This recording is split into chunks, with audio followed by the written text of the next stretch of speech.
மகர ராசி மற்றும் மகர லக்ன அன்பர்களுக்கு இந்த அக்டோபர் மாதம் எப்படி இருக்குது அப்படின்றத நம்ம பார்க்க போகிறோம். அக்டோபர் மாதம் பொன்னான மாதமாக அமைஞ்சிருக்கு.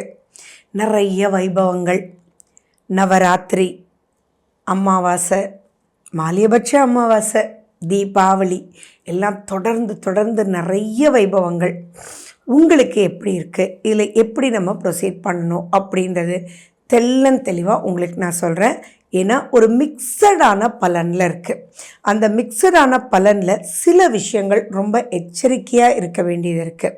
சரி, அதை பற்றி டீட்டெயிலாக பார்க்குறதுக்கு முன்னாடி நீங்கள் நம்ம சேனலை இப்போ தான் ஃபர்ஸ்ட் டைம் பார்க்குறீங்க அப்படின்னா சப்ஸ்கிரைப் பண்ணிக்கோங்க, பெல் பட்டனை ப்ரெஸ் பண்ணுங்கள், ஆல் என்ற ஆப்ஷனை சூஸ் பண்ணிக்கோங்க. And happy Deepavali and happy Vijayadashami. விஜயதசமினாலே விடியல் தானே, அது உங்களுக்கும் தானே. சரி, நம்ம பார்க்கலாம். சரி, ஃபினான்ஷியல் ஆஸ்பெக்ட் அப்படின்றது ரொம்ப நல்லா இருக்குங்க. எல்லாரையும் விட மகர ராசிக்கு ரொம்ப நல்லா இருக்கக்கூடிய விஷயங்கள் சிலது இருக்குது. அதை பற்றி டீட்டெயிலாக சொல்கிறேன், லாஸ்ட் வரைக்கும் பாருங்கள். ஏன்னா மகர ராசி அப்படின்றது பாதசனியில் தான் இருக்குது. 2ஆம் வீட்டில் சனி பகவான் வக்ரம் பெற்று இருக்கும்போது கொஞ்சம் இடைஞ்சல்கள் நிறையா நீங்கள் ஃபேஸ் பண்ணிகிட்டு இருந்தீங்க. ஆனால் அந்த தொழில்னா not only business, in terms of job, finance அப்படின்ற ஒரு சப்ஜெக்ட் எடுக்கும்போது பெரிய டென்ஷன் பார்த்துட்டு இருந்தீங்க. அந்த டென்ஷன்லாம் விடுபட்டு புது முயற்சி, புது டெக்னிக், அந்த டெக்னிக்ன்றது உங்களுக்கு கொஞ்சம் எக்ஸ்பிளைன் பண்ணால் கரெக்டாக இருக்கும்னு நினைக்கிறேன். அதாவது ஏன் அந்த பிஸ்னஸ் நடக்கலை, ஏன் அந்த ப்ரமோஷன் கிடைக்கல, ஏன் உங்களுக்கு உண்டான மரியாதை கிடைக்கல, ஏன் உங்களுக்கு முக்கியத்துவம் கொடுக்கல அப்படின்றதெல்லாம் தெளிவுபடுத்தக்கூடிய மாதம் அக்டோபர் மாதம். எப்பயுமே நல்லா நடக்குதுன்றதை விட ஏன் நடக்கலைன்றதை விட அது எதனால நடக்கலைன்னு தெரிஞ்சுக்கிட்டா போதும் இல்லையா? அதுதாங்க இந்த மாதம். ஏன்னா சூரியன் உங்களுடைய தொழில் ஸ்தானத்துக்கு சுக்கிரன் ஆட்சி பெற்று நிலையில் 12ஆம் தேதி வரைக்கும் இருக்கார். 12க்கு அப்புறம் ஒரு லாபஸ்தானத்துக்கு சுக்கிரன் வந்துடுறார், அது ஒரு ப்ளஸ்ஸு.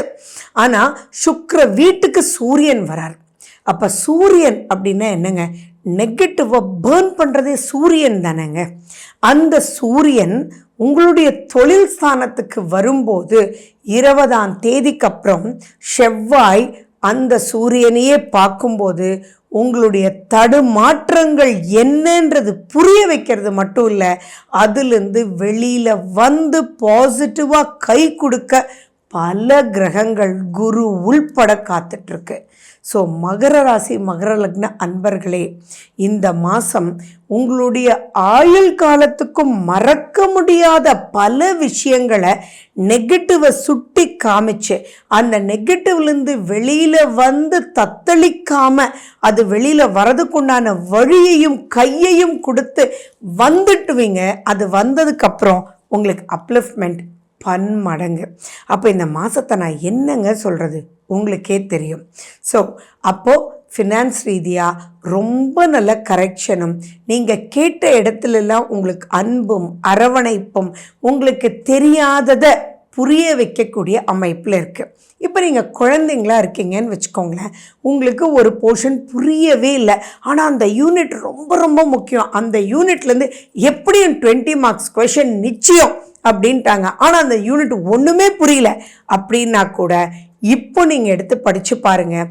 இந்த அக்டோபர் மாதத்தில் என்னடா இதுவாக புரியாமல் இருந்துச்சு, இவ்வளோ ஈஸியாக இருக்கே அப்படின்றது உங்களுக்கே புரிய வாய்ப்புகள் அதிகம். நீங்கள் போய் கேட்டாலும் என்னடா கண்ணா இதுவா புரியல வா அப்படின்னு சொல்லி மிஸ் வந்து உங்களை கூப்பிட்டு இதை வந்து இப்படி சொல்லும்போதே ஓ இந்த ஸ்டெப்னால தான் புரியலை அப்படின்னு சொல்லி ஒரு குதூகலமாக ஆகி நீங்கள் ப்ரெசன்ட் பண்ணி அந்த 20 மார்க்ஸ்க்கு 20 அவுட் ஆஃப் 20 கிடைக்கிற அளவுக்கு, அதோ 100 அவுட் ஆஃப் 100 கிடைக்கிற அளவுக்கு ரொம்ப பாசிட்டிவான ஒரு அப்லிஃப்ட்மெண்ட். அண்ட் மேலும் பார்த்தீங்கன்னா 5ஆம் வீட்டில் குருங்க, சுக்கிரன் 12ஆம் தேதிக்கு அப்புறம் குருவை பார்க்குறார், குரு சுக்கிரனை பார்க்குறார். யாருக்கெல்லாம் குழந்தை பாக்கியம் இல்லாமல் கஷ்டப்படுறீங்களோ தயவு செஞ்சு இந்த அக்டோபர் மாதம் 12ஆம் தேதிக்கு பிறகு 9, 10ஆம் தேதி குரு வக்ரமானாலும் பயம் வேண்டாம். குழந்தை பாக்கியம் கிடைக்கிறதுக்கு 99% சான்சஸ் இருக்குது. சுய ஜாதகத்தையும் பார்த்துக்கோங்க. கோச்சாரம்ன்றது அவ்வளோ அசால்ட்டாக விடக்கூடிய விஷயம் இல்லை. நமக்கு வேண்டியது ஒரு சின்ன ப்ளஸ் கிடைச்சா கூட ப்ளஸ் இல்லைங்களா?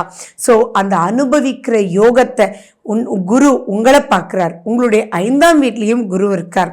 அப்போது நெக்ஸ்ட் லெவலாக அனுபவிக்கிற யோகம் உங்களுக்கு குழந்தைகள் உருவாகிறதுக்கு இந்த மாதம் அதிகமான சான்சஸ் உண்டு.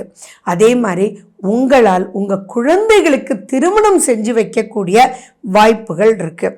நீங்கள் சீனியர் சிட்டிசனாக இருக்கீங்க, கவர்மெண்ட்லேருந்து வர வேண்டிய பணம் வரவே இல்லை, உங்களுடைய பிஎஃப் ஈக்விட்டி இதெல்லாம் இழுபறியாகவே போயிட்டுருக்கு பல வருடங்களா அப்படின்னா கூட இப்போ சூரியன் அவ்வளவு பாசிட்டிவாக இருக்கிறதுனால நீங்கள் இப்போ தயவு செஞ்சு 17ஆம் தேதிக்கு பிறகு 20ஆம் தேதிக்கு பிறகு நீங்கள் போய் உங்களுடைய கவர்மெண்ட் ஆஃபீஸில் நீங்கள் போய் பேசுனீங்க அப்படின்னா டக்குன்னு உங்களுக்கு வரக்கூடிய பணங்கள் பல ரூபத்தில் வந்துடும்.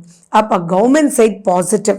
அது இது மட்டும் இல்லை, கவர்மெண்ட் வழியில் எதெல்லாம் தங்கு தடைகள் உங்களுக்கு இருந்துச்சோ அதை எல்லாம் இந்த மாதம் ஆஃப்டர் 20th உங்களுக்கு ஃபேவரபுளாக நடக்க இருக்கிறதுனால நீங்கள் யூஸ் பண்ணிக்கோங்க. ப்ரமோஷன் கிடைக்கல, டிரான்ஸ்ஃபர் கிடைக்கல, முடியாத ஒரு காட்டிலிருந்து கஷ்டப்பட்டுட்டு இருக்கீங்க அப்படின்னாலும் நீங்கள் இந்த 20th மேலே நீங்கள் அப்ளை பண்ணும்போதோ அல்லது ஒரு ஃபோன் கால் பண்ணி சார் இப்படி இருக்குது சார் கொஞ்சம் பாருங்கள் சார் அப்படின்னு நீங்கள் சின்ன ரிக்வெஸ்ட் பண்ணுறதுக்கு முன்னாடியே ஃபோன் எடுத்துகிட்டு அப்போ உன்னதான்ப்பா நினச்சிட்டு இருந்தேன், உனக்கு கண்டிப்பாக இந்த தடவை நான் உனக்கு ட்ரான்ஸ்ஃபர் கொடுத்துட்றேன் அப்படின்னு பாசிட்டிவாக பண்ணிடுவாங்க. ஸோ கவர்மெண்ட் சம்மந்தமாக யாரெல்லாம் லைசன்ஸ் எடுக்கணும் எக்ஸ்ட்ரா எதுவாக இருந்தாலும், ஏன்னா உங்களுடைய 4ஆம் அதிபதி செவ்வாய்ங்க, அந்த செவ்வாய் உங்களுக்கு 7ல் போய் உட்கார்ந்து சூரியனும் பார்க்குறாரு. அப்போ கவர்மெண்ட் வழியில் நீங்கள் எல்லாமே சாதிச்சுக்கணும், மிஸ் பண்ணிடாதீங்க. ஆரோக்கியத்துலேயும் நல்லா இருக்குது, கொஞ்சம் ஸ்பீடு மட்டும் எடுப்பீங்க. ஸோ நிதானம்ன்ற ஒரு விஷயத்த கடைப்பிடிச்சிக்கோங்க. நீங்கள் இல்லத்தரசியாக இருந்தாலும் சரி, இப்போ நிறைய லக்ஸுரியான விஷயங்கள் உங்களுக்கு அமையக்கூடிய வாய்ப்புகள் இருக்குது. அந்த லக்ஸுரி அப்படின்றது நீங்கள் ரசித்து ரொம்ப நாளாக ஆசைப்படக்கூடிய விஷயங்களாக இருக்கலாம். அது சின்னதாக இருக்கலாம், பெருசாக இருக்கலாம், எல்லாமே உங்களுக்கு கிடைக்கக்கூடிய வாய்ப்பு இருக்குது. ஸோ இந்த மாதிரி நன்மைகள் நான் பலது உங்களுக்கு சொல்லிகிட்டே போகலாம். அப்போ மன சந்தோஷங்கள் ரொம்ப நல்லாயிருக்கும். ஆனால் சிலது எச்சரிக்கையாக இருக்கணும்னு சொல்லியிருக்கேன்ல, அந்த எச்சரிக்கைன்ற பாகம் மட்டும் ப்ளீஸ் கேர்ஃபுல்லாக கேளுங்க. என்னென்னா 7ல் செவ்வாய்னாலே கோபம், ஆத்திரம். அப்போது நீங்கள் சொல்லக்கூடிய வார்த்தைகள் உங்களுடைய பார்ட்னர், நீங்கள் லிவ்இன்ல இருந்தாலும் சரி, ஹஸ்பண்ட் அண்ட் ஒய்ஃபாக இருந்தாலும் சரி, பிஸ்னஸ் பார்ட்னர்ஸாக இருந்தாலும் சரி, ஜாபில் ஒரு பார்ட்னர் இல்லாமல் எந்த ஒரு காரியமே நடக்காது இல்லையா? உங்களுடைய கிளைண்ட்ஸாக இருந்தாலும் சரி, யாராக இருந்தாலும் சரி, நீங்கள் கோபதாபம் மட்டும் வேண்டாம். எதிர்த்த மாதிரி இருக்கிறவங்களுக்கு நீங்கள் சின்ன ஒரு விஷயம் சொன்னால் கூட இப்போ எக்கச்சக்கமான கோபம் வரும். அந்த கோபம் வெஞ்சன்ஸாக மாறுறதுக்கு நிறைய சான்சஸ் இருக்குது. ஏன்னா செவ்வாய் சூரியனை பார்க்குது. அப்போ உங்களுக்கே தெரியாமல் 2ல் சனி வேற வக்ரம் பெற்று அவருடைய 7ஆம் வீடான சூரியனை அவர் பார்க்கும்போது தேவையில்லாத வம்புகள் வர்றதுக்கு, இந்த மாதிரி காலகட்டத்தில் தான் வழக்குகள் வர்றதுக்கு, நீ இப்படி பேசிட்டிய உன்னை பார்த்துக்கிறேன்டா அப்படின்னு எதிரிகள் முளைச்சி தெளிஞ்சு எழுறதுக்கு வாய்ப்புகள் இருக்குது. அப்போ எதிரிகளை வளர்த்துறாதீங்க. வார்த்தைகளால், உங்களுடைய கோபத்தினால், உங்களுடைய எரிச்சலினால், அதாவது எப்படின்னா, ஃபார் எக்ஸாம்பிள் நீங்கள் டயபெட்டிக்காக இருப்பீங்க, ஒரு ப்ரெஷர் ஜாஸ்தியாக இருக்கும், இப்போ அதிகமான ப்ரெஷரை தூண்டி விட்டுருங்க. ஸோ அந்த இடத்துல மெடிசன்ஸை கரெக்டாக எடுங்க, வார்த்தைகளில் கேர்ஃபுல்லாக இருங்க, நிதானமாக இருங்க. இன்னும் சிம்பிளாக சொல்லணுன்னா, பசியோடு இருக்கும்போது வார்த்தைகளை யூஸ் பண்ணிடாதீங்க. முதல்ல உங்கள் வயிறை நல்லா பார்த்துக்கோங்க, நல்லா தூங்குங்க. அந்த எதிரிகள் அப்படின்ற சப்ஜெக்டை மட்டும் நீங்கள் ப்ரொடெக்டிவாக வச்சுக்கிட்டிங்கன்னா it will be something extraordinary good. ஏன்னா 3ஆம் வீட்டில் ராகுன்றதும் ப்ளஸ்ஸுங்க. ஆனால் அதே சமயம் பார்த்தீங்கன்னா சனி சூரியனை பார்க்குறார், சூரியனை செவ்வாய் பார்க்குறார். ஸோ இந்த இடத்துல நான் சொல்கிறேன், இந்த ஜங்ஷனை மட்டும் நீங்கள் புரிஞ்சுக்கிட்டீங்கன்னா போதும், அதில் பிரச்சனைக்குள்ளே மாட்டாமல் இருந்துருவீங்க.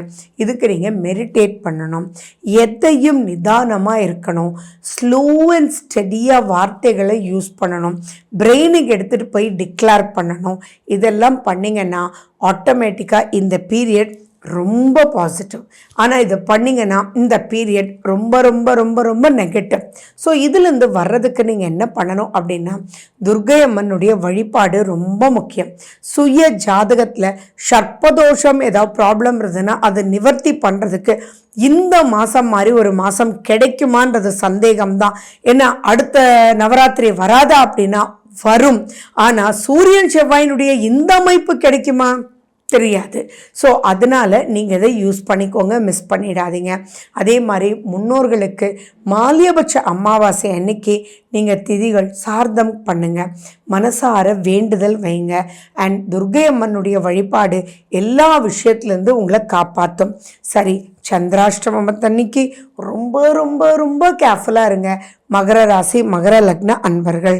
ஸோ இந்த தடவை உங்களுக்கு சந்திராஷ்டமம் 26ஆம் தேதி 9:45 காலையிலேருந்து 28ஆம் தேதி 10:11 சாயங்காலம் வரைக்கும் இருக்குது. அக்டோபர் 1ஆம் தேதியும் உங்களுக்கு சந்திராஷ்டமம் இருக்குது.